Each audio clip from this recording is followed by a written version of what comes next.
राधे राधे दोस्तों, आपका हमारे चैनल गुड वाइब्स पर स्वागत है। एक गांव में गोपाल नाम का एक व्यापारी रहता था। उसकी गिनती शहर के अमीर व्यापारियों में होती थी, लेकिन अब वह केवल नाम का सेठ रह गया था। उसका बिजनेस बंद होने की कगार पर आ गया था। बिजनेस में हुए घाटे की वजह से उस पर लोगों का बहुत ज्यादा कर्जा हो गया था। उसके दिन अब गरीबों की तरह कट रहे थे और उसकी हालत का कारण उसका स्वभाव था। वह बहुत ही शांत स्वभाव वाला व्यक्ति था। वह दूसरों की बातों पर बहुत जल्दी यकीन कर लेता था, इसलिए उसे मूर्ख बनाना बहुत आसान था। चतुराई उसके अंदर थी ही नहीं। लोगों ने उसके सरल स्वभाव का फायदा उठाकर उसे इस हालत में पहुंचा दिया था। उसके कुछ चतुर दोस्तों, रिश्तेदारों और अन्य व्यापारियों ने उसके खिलाफ साजिश रचकर उसे अपनी चिकनी चुपड़ी बातों में ऐसा फंसा लिया कि उसका बिजनेस बंद होने की कगार पर पहुंच चुका था। गोपाल सेठ इन चालाक लोगों की बातों को समझ नहीं पाया था, लेकिन अब वह अंदर से टूट चुका था। अब उसे अपनी गलतियों का एहसास हो रहा था। एक दिन गोपाल सेठ के सामने उन लोगों की सच्चाई सामने आ जाती है। वह सोचता है कि जिन लोगों को वह अपना समझता था, उन लोगों ने ही उसे धोखा दिया है, जिसके कारण सेठ हमेशा अपनी हालत के बारे में सोचता रहता और खुद को कोसता रहता। अब उसके दिन बहुत ही तनाव वाले और उदासी के साथ बीत रहे थे। उसकी पत्नी अक्सर उससे झगड़ा करती रहती। अन्य सेठ अब अपना कर्जा मांगने के लिए हर रोज उसके घर पर आते। एक लंबी सेठों की भीड़ ने उसे बहुत ही ज्यादा गहरे सदमे में डाल दिया था। वह अब उन सेठों से बचता बचाता छिपने लगा। अपनी इस हालत से परेशान होकर उसने आत्महत्या करने का फैसला किया और वह आत्महत्या करने के लिए दूर एक पहाड़ी की ओर चल पड़ा। रास्ते में उसे एक महात्मा की कुटिया दिखाई दी। कुटिया में बहुत शांति और सुकून था। सेठ गोपाल चंद ने देखा कि उस महात्मा के सामने कुछ लोग बैठे हुए हैं और वे उनसे अपनी समस्याओं का समाधान पूछ रहे हैं। यह देखकर सेठ को बहुत ही ज्यादा जिज्ञासा हुई। कुटिया से बाहर आ रहे एक व्यक्ति को उसने रोका और महात्मा के बारे में वह पूछने लगा। उस व्यक्ति ने सेठ गोपाल चंद की ओर देखा और कहा कि वह महात्मा आसपास के सभी गांवों, कस्बों और शहरों में बहुत ही ज्यादा प्रसिद्ध है। वह बहुत ही अधिक बुद्धिमान है। वह लोगों की बड़ी बड़ी समस्याओं को चंद मिनटों में सुलझा देते हैं। वह लोगों के मन की बात जानने और उनके झूठ को पकड़ने में माहिर है, क्योंकि उन्होंने मानव स्वभाव के बारे में गहराई से अध्ययन किया है और इसे समझने में उन्होंने महारत हासिल की है। वह किसी को भी अपनी बात पर सहमत करने के लिए चुटकियों में सहमत कर लेते हैं, इसलिए उन्हें चतुर बाबा के नाम से भी जाना जाता है। वह व्यक्ति सेठ गोपाल चंद की ओर देखकर कहता है, अगर आपको भी कोई समस्या है तो आप उनसे समाधान पूछ सकते हैं। यह कहकर वह व्यक्ति वहां से चला जाता है।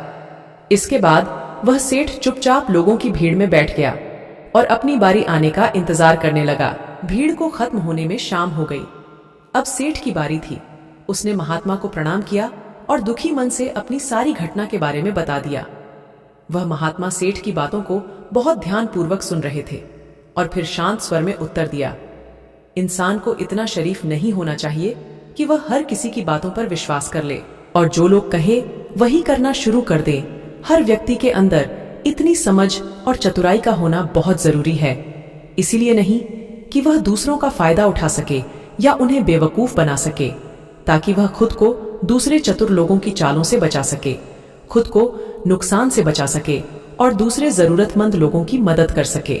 इतनी बातें कहने के बाद महात्मा अब कहते हैं कि अब मैं आपको समझाऊंगा कि आप लोगों से जो चाहते हैं वह कैसे प्राप्त कर सकते हैं। तुम्हें कुछ ऐसे तरीके सिखाऊंगा जिनका उपयोग तुम लोगों और परिस्थितियों को नियंत्रित करने के लिए कर सकते हो। इसके अलावा तुम्हें यह भी पता चल जाएगा कि धोखेबाज लोगों को कैसे पहचानें और उनसे खुद को कैसे बचाएं। एक साधारण व्यक्ति कैसे समझदार व्यक्ति बन सकता है। ध्यान रहे, जो मैं यहाँ तुम्हें सिखाने वाला हूँ उसका इस्तेमाल किसी गलत काम के लिए नहीं करना, लेकिन अपनी और दूसरों की सुरक्षा के लिए बस मेरी बातों को ध्यान से सुनो। हम जिस दुनिया में रहते हैं वहाँ आपको कुछ लोग चतुर मिलेंगे जो अपनी आजीविका चलाने के लिए भोले भाले लोगों का इस्तेमाल करते हैं। अब आप इन लोगों को कैसे पहचानते हैं जो अधिक बातें समझते हैं? आपको उन लोगों पर ध्यान देना चाहिए, क्योंकि ये लोग विश्वास की कमी को पूरा करने के लिए बहुत सारे शब्दों का उपयोग करते हैं। आपको उन पर ध्यान देने की कोई आवश्यकता नहीं है, क्योंकि वे अपने झूठ की वजह से आपको बेवकूफ बनाने की कोशिश करते हैं। जो लोग एक ही बात को बार बार कहते हैं वह झूठे हो सकते हैं। ऐसे लोगों के कई उदाहरण हैं ताकि आप उनकी चिकनी चुपड़ी बातों पर भरोसा कर सके।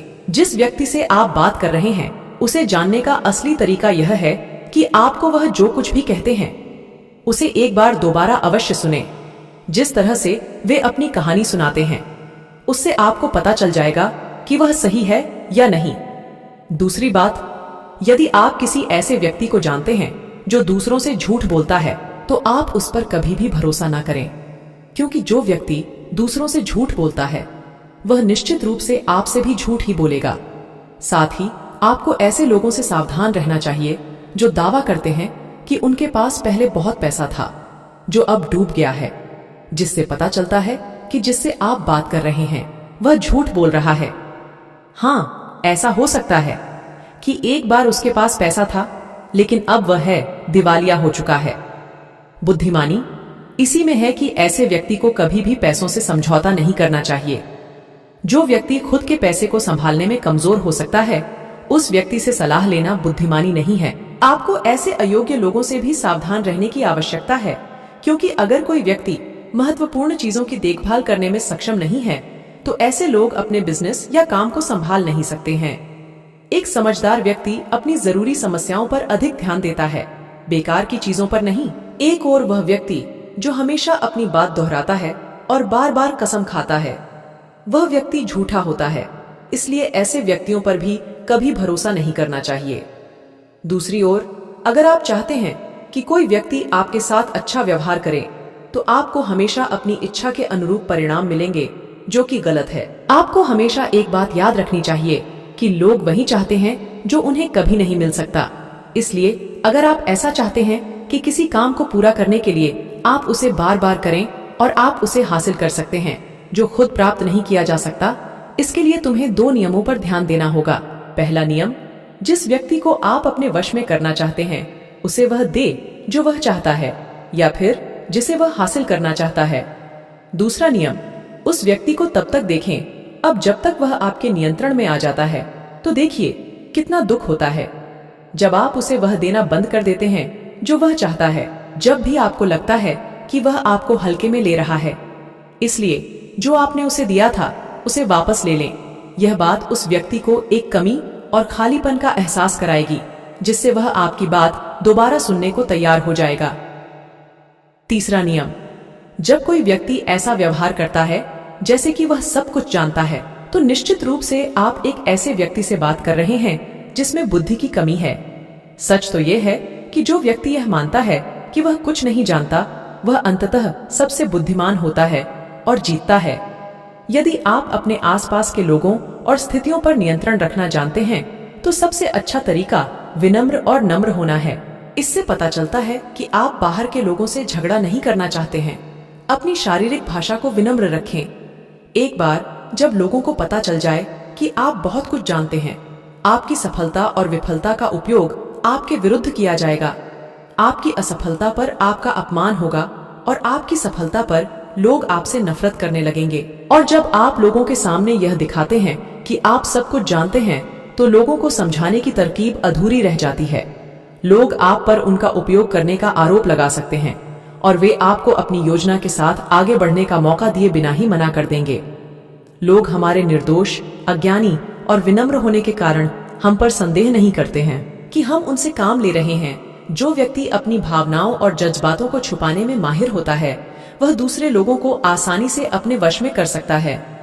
जब लोगों को लगेगा कि आप विनम्र हैं और झगड़ालू स्वभाव के नहीं हैं तो वे आगे आकर आपकी मदद करना चाहेंगे और शायद तब वे आपको अपने बारे में जानकारी देंगे जिसका उपयोग आप उन्हें नियंत्रित करने के लिए कर सकते हैं। और वे आपको यह सारी जानकारी देंगे क्योंकि उन्हें यकीन है कि आप उनसे नहीं लड़ेंगे।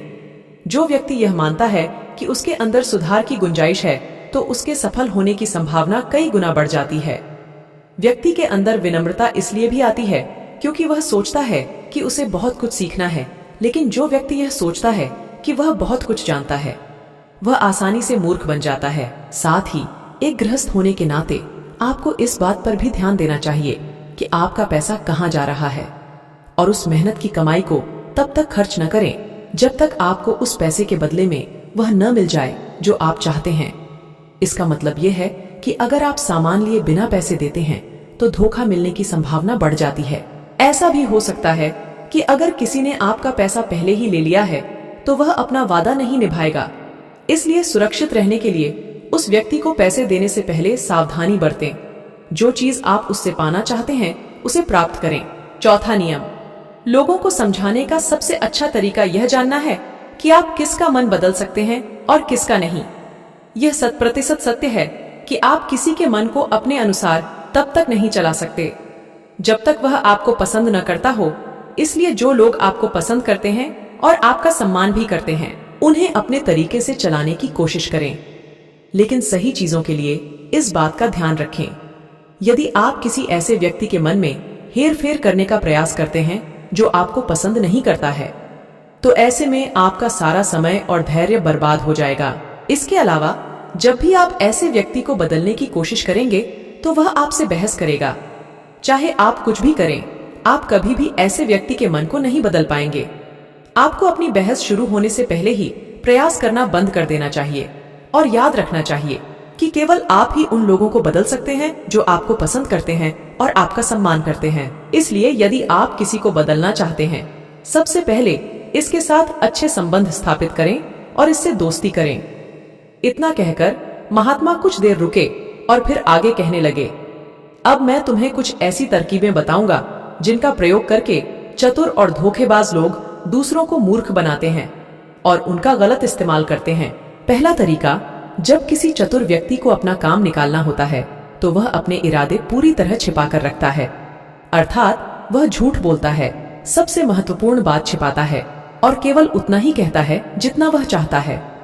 दूसरा तरीका, एक व्यक्ति जो चतुर है दूसरों को गुमराह करना चाहता है, वह जितना संभव हो उतना ध्यान अपनी ओर आकर्षित करना चाहेगा, क्योंकि इस तरह वह किसी समूह का सबसे महत्वपूर्ण हिस्सा बन सकता है, दूसरे लोगों को गुमराह कर सकता है या अपने फायदे के लिए आपके कमरे का इस्तेमाल कर सकता है। तीसरा तरीका, जो व्यक्ति लोगों को गुमराह करता है वह अच्छी तरह से जानता है कि लोगों की भावनाओं के साथ कैसे खेलना है। वह अलग अलग मौकों पर अपने लाभ के अनुसार अलग अलग भावनाएं व्यक्त करता है, लेकिन केवल दिखावा करने के लिए। कभी कभी वह बहुत क्रोधित होगा, कभी कभी वह बहुत विनम्र होगा, कभी कभी वह बहुत मिलनसार होगा और कभी कभी वह बहुत उदास रहेगा। जिस व्यक्ति से उसका काम निकलेगा वह उसके साथ वैसा ही व्यवहार करना शुरू कर देता है। चौथा तरीका, धोखेबाज व्यक्ति सिर्फ अपने लिए सभी की सहानुभूति पाने की कोशिश करता है। सभी उसे सबसे गरीब समझते हैं। उसे इस बात से कोई फर्क नहीं पड़ता कि आपकी समस्या कितनी बड़ी है। आपको हमेशा यह महसूस कराएगा कि उसकी समस्या आपसे बड़ी है और वह आपसे ज्यादा परेशानी में है। इसलिए आपको उस पर दया करनी चाहिए और उसकी मदद करनी चाहिए। पांचवा तरीका, एक चतुर व्यक्ति जो आपको नियंत्रित करना चाहता है, उसकी अपनी इच्छा के अनुसार आपको यह सोचने पर मजबूर कर देगा कि वह आपके जीवन का सबसे महत्वपूर्ण व्यक्ति है। आप इसके बिना काम नहीं कर सकते, लेकिन वास्तव में ऐसा नहीं होता है। वह आपको सिर्फ यह आश्वासन देता है कि आप उसके बिना जीवन की कल्पना नहीं कर सकते हैं। इस तरह जितना अधिक आप उन पर निर्भर होते जाते हैं, उतना ही अधिक उनका आप पर नियंत्रण बढ़ता जाता है और वे आपसे अपना काम करवा लेते हैं। छठा तरीका, एक चतुर व्यक्ति हमेशा यह कोशिश करता है कि किसी भी बड़े काम का श्रेय हमेशा उसे ही मिले। तारीफ तो उसकी ही होनी चाहिए, चाहे कोई कुछ भी करे, लेकिन तालियां सिर्फ उसके लिए हैं। इसलिए वे ज्यादा से ज्यादा लोगों का ध्यान अपनी ओर आकर्षित करना चाहते हैं। अधिक से अधिक लोगों को अपने साथ जोड़ने के लिए चतुर लोग अक्सर सबसे कठिन काम दूसरों को सौंप देते हैं और आसान काम अपने पास रख लेते हैं, लेकिन सारे काम का श्रेय खुद लेने की कोशिश करते हैं। सातवां तरीका, एक धोखेबाज आपका सबसे अच्छा दोस्त होने का दिखावा करेगा। वह दिखाएगा कि आपका उससे बेहतर दोस्त नहीं हो सकता। इस तरह से आपके सभी रहस्य जानने की कोशिश करेगा और गलत पर समय वह उनका उपयोग आपके खिलाफ करेगा। इसलिए अपने रहस्य बताने से पहले 10 बार सोचें, क्योंकि दुनिया में सबसे खतरनाक चीज एक धोखेबाज दोस्त है। इसलिए यह पहचानना सीखें कि कौन दोस्त है और कौन नहीं। आठवां तरीका, अधूरी जानकारी दें। एक धोखेबाज व्यक्ति आपको केवल उतनी ही जानकारी देगा जितनी वह आपसे जानना चाहता है। कारण, क्योंकि वह चाहता है कि आप सिर्फ ये बातें जानें वह कभी भी आपके साथ पूरी बातें साझा नहीं करेगा। वह सबसे महत्वपूर्ण चीजें छिपाएगा ताकि समय आने पर वह उनका उपयोग कर सके और सारा श्रेय ले ले या अपना काम पूरा करवा सके। 9वां तरीका, एक चतुर व्यक्ति कभी भी अपनी बात पर कायम नहीं रहेगा। समय आने पर वह अपनी बात से मुकर जाएगा। इसका कारण कुछ भी हो सकता है। या तो वह चाहता है कि आप ऐसा न करें, या वह जानबूझकर ऐसा कर रहा है। यह उसकी इच्छा पर निर्भर करता है। 10वां तरीका, वे ऐसा दिखावा करते हैं जैसे उन्हें कुछ भी पता नहीं है। वे सबसे निर्दोष हैं, हालांकि उन्हें उस समय उस घटना के बारे में सब कुछ पता है, लेकिन फिर भी वे आपके मुंह से सब कुछ सुनना चाहेंगे, क्योंकि कल को अगर उनके मुंह से कुछ ऐसी बात निकल गई जो नहीं कहनी चाहिए थी, तो वह आपका नाम ले सकते हैं कि उसने मुझे बताया, या वे निर्दोष बने रहें ताकि वे अपनी जिम्मेदारियों से बच सकें। जितना उन्हें मिल सकता था उससे अधिक काम के बोझ से दूर रहे। वे जानबूझकर ऐसा करते हैं ताकि कोई उन पर ध्यान न दे और वे महान चीजों से बच सकें। 11वां तरीका, दूसरों पर उंगली उठाना या दोष देना। एक चतुर व्यक्ति हमेशा अपने हाथ खाली रखना चाहेगा, अर्थात उसे कोई कड़ी मेहनत या अधिक जिम्मेदारी नहीं निभानी पड़ेगी। इसलिए वह दूसरों पर उंगली उठाता रहता है कि मुझे यह काम ठीक से नहीं आता। वह इस बात को भली भांति जानते हैं। यह दूसरी स्थिति यह आती है कि कहीं न कहीं उनकी पोल खुल जाती है या इज्जत सामने आ जाती है, फिर भी वे अपनी गलती का दोष दूसरों पर डाल देते हैं। 12वां तरीका, एक धोखेबाज हमेशा झूठी तारीफ करेगा। वह केवल वही कहेगा जो दूसरा व्यक्ति उससे सुनना चाहता है, और वह ऐसा तब तक करेगा जब तक उसका काम पूरा न हो जाए। इसके बाद वह लोगों के सामने उसी व्यक्ति की आलोचना करेगा और उसकी कमी को दूसरे लोगों के सामने जाहिर करेगा। 13वां और आखिरी तरीका बताते हुए महात्मा कहते हैं, ऐसा व्यक्ति जो अपने फैसलों को नियंत्रित करने की कोशिश करता है, सबसे पहले एक धोखेबाज और चालाक व्यक्ति बनने की कोशिश करेगा। आपका सबसे अच्छा दोस्त और शुभचिंतक। उसके बाद जब उसे विश्वास हो जाएगा कि आपने उस पर आंख मूंदकर भरोसा करना शुरू कर दिया है, तो वह आपके फैसले खुद लेने की कोशिश करेगा। वह आपको यह महसूस कराएगा कि उसने आपके लिए जो फैसले लिए हैं उससे आपको फायदा होगा। चतुर व्यक्ति को फायदा होने वाला है। तो ये थे वो तरीके जिनसे आप लोगों को अपनी बात मनवाने के लिए इस्तेमाल कर सकते हैं और चतुर और धोखेबाज की पहचान कर सकते हैं। इन तरीकों का पालन करके आप उन सभी लोगों से बच सकते हैं। गोपाल चंद सेठ को सभी प्रश्नों के उत्तर मिल गए। उन्होंने महात्मा को उनके बहुमूल्य जानकारी देने के लिए धन्यवाद प्रकट किया और अपने घर वापस लौट आए। इसके बाद गोपाल चंद सेठ ने बहुत मेहनत की और इस कहानी में बताए गए नियमों का पालन किया। इसके बाद वह फिर से एक अच्छा व्यापारी बन गया। दोस्तों, उम्मीद करती हूँ इस कहानी से आपको बहुत कुछ सीखने को मिला होगा। अगर आपको हमारी वीडियो पसंद आई हो तो हमारे चैनल को सब्सक्राइब, लाइक और शेयर करें और बेल आइकन को जरूर प्रेस करें ताकि हमारी आने वाली वीडियो के नोटिफिकेशन आपको सबसे पहले मिले। धन्यवाद। राधे राधे।